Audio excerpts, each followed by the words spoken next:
Alrighty, folks, welcome to a brief overview of the Paint River trip that we have coming up this year. So, without further ado, let's just dig right in. Okay, so what we're looking at here is the basic itinerary of the whole week for those campers. It all starts on Sunday, where we come to camp and check in, get moved in, and go through kind of our Sunday orientation at camp. Now, these trip kids are going to go through some canoe training and safety and help load up the trailers, because Monday the trip starts. They're going to pack up and head out to the put-in. Alright, so let's take a look at where we're going. So right here, boom, Wisconsin. There's Green Bay. There's Camp Unalaya. Perfect. And then if you see up here, the Upper Peninsula of Michigan, our drive to get to the put-in is about 2 hours, and we're going to go all the way over here to Gibbs City. Now, our route is going to take us from Gibbs City all the way to Crystal Falls. So let's take a look at the river route. All right, so here we are. What I've done is kind of mapped out what the river route looks like to go from, this is Gibbs City, over here to Crystal Falls. So first thing they're going to do is they're going to drop off all the equipment and everything, and our YMCA staff are going to help shuttle vehicles all the way back to Crystal Falls. So they're going to be able to just pick up their SUVs and the trailers right down here at the end and be able to head back. So they're putting in at Gibbs City and getting into the Paint River and taking a leisurely float for the first 4 miles. Now this 4 miles, this is just like getting used to being on the river and the flow of things. This stretch of the river is very placid and just great to get used to being on trail.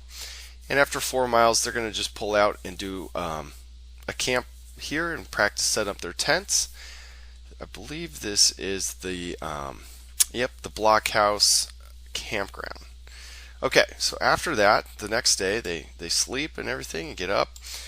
They're going to continue down the river. Now, if things are going well, they can explore. This is the Net River, and it's another beautiful, mostly wild stretch of river that they could go up and take a look at. Otherwise, they're going to continue down the river. And what I've marked here, you'll see these yellow marks. These are just some really basic, like Class 1 rapids. These are very safe for the kids, so this will be exciting for them, but something that's totally within the capabilities, of our 12 to 14-year-old campers under the guidance of our staff. Okay, so they're going to shoot through those.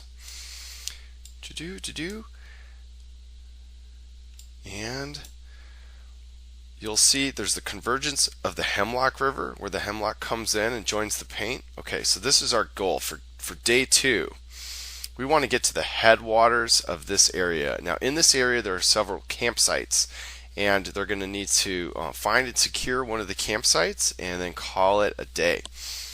Now, we're going to get into a pretty exciting day 3 here after they've gone through the night and everything.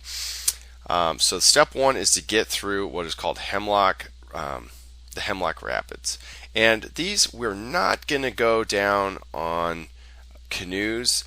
These are Class 3 rapids. It's a little more advanced than what we would do in Extreme Teen Adventure. So they're just going to portage pass, basically haul their stuff across, float a little ways. They're going to pull out.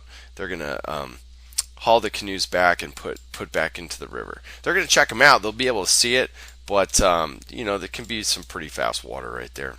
All right, so we're back onto the Paint and the rest of that day. So that little process I talked about right there, that takes about. Oops, sorry, my radio's blowing off. We got kids here at camp right now. Okay, so back to action.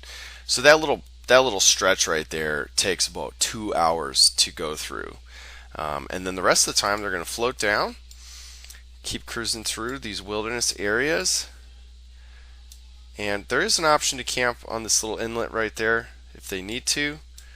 But for the most part, they'll be able to continue down the rest of the way into Crystal Falls, and they're going to have a sweet night camping out at this campground right here. So basically, they'll be able to pull out at this power dam and have a night on the town in Crystal Falls. And I don't know. I know they have a hot shower and running water, so I think that will be enough for them to celebrate their accomplishment. But folks, check this out. What a beautiful trip. I know it's a little, sorry, the lag here on my mapping software, but check this out. I mean, can you even imagine? I wish I had known about this when I was a kid. But the 30-mile total float down the river with a bunch of your friends, it doesn't get better than that. So that's the basic overview of the trip, and we'll finish out. I'll go back here. Perfect. On that Thursday, they'll pull out and drive back to Camp Unalaya, check in their gear, clean up. We got the campfire and the dance. And then Friday, they'll do some celebratory zip lining. And then here you go. This is where you pick them up. The camp is done. So there you go, folks. Again, this was Max, Camp Director. I'm happy to answer any of your questions if you have any about the itinerary or the trip. Otherwise, I will see you at camp.